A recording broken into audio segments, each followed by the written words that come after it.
gentlemen, welcome back to another broadcast of The Weekly with me, Neff. Please subscribe to the channel. Appreciate that. Helps out the channel a lot. New subscribers, welcome to the channel. And older subscribers, thank you for continuing to support the channel and helping spread the word to help grow the community as fast as possible. Cool little article here about Will Smith. Let's read into it. Something that has come to light recently, Will Smith turned down Christopher Nolan's Inception, says he just didn't get it. Will Smith is the king of saying nah to iconic movie roles. The man has screwed himself out of so much career-boosting work that his taste in scripts has come into serious question. The latest addition to the Hall of Regret is Christopher Nolan's Inception film. In a recent interview, Smith dropped the quiet bomb. This is a quote from him. "I don't think I've ever said it publicly before, and I'm going to say it now. Chris Nolan brought me Inception first, and I didn't get the movie. And now that I think about it, it's those movies that go into those alternate realities. They don't pitch well, but I'm hurt by those too." The first one being The Matrix. Of course, Will Smith is infamous for turning the role of Neo down, and that's been talked about for years. Let's continue reading in this article. It's probably going to bring it up.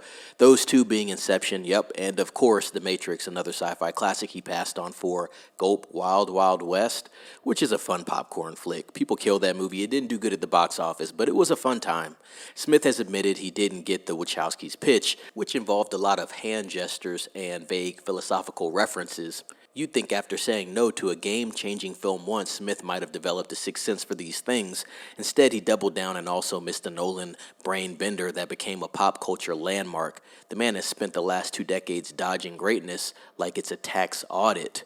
To be clear, Inception went on to make nearly $900 million worldwide, win 4 Oscars, and solidify Leonardo DiCaprio's serious actor era. Smith, meanwhile, starred in 7 Pounds and Suicide Squad. Oh, and then there's Django Unchained. Quentin Tarantino wrote the part of Django with Smith in mind, which is like Picasso sketching you into a great film and saying, yeah, not for me. Smith declined, reportedly uncomfortable with the film's violence and the fact that Django, in his eyes, wasn't the true lead of the story. Look, I get it. Not every script reads like a future classic at first glance, but Smith's particular radar for saying no to once-in-a-generation projects is so unequally flawed, it deserves scientific study. And I thought that was a very interesting article.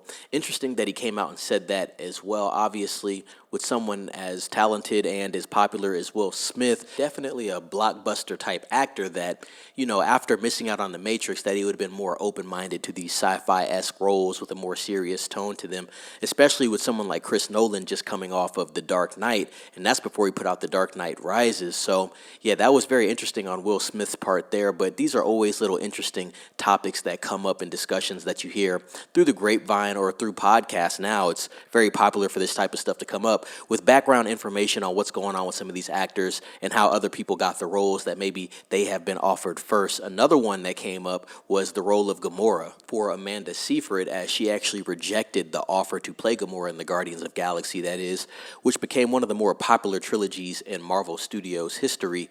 She just thought that it was a risk at that point in time because those films can really change the trajectory of your career, whether they be good or bad, big impact. So she passed on Gamora. Obviously, Zoe Saldana took the role, and we know it's history from here on out with the Guardians of the Galaxy. Made a lot of money.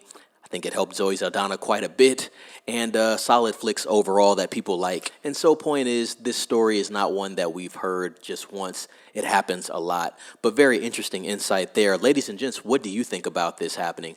Will Smith passing on The Matrix as Neo and then passing on Cobb in Inception?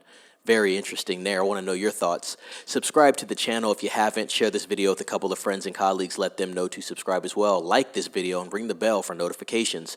Be safe. It's Neff signing off.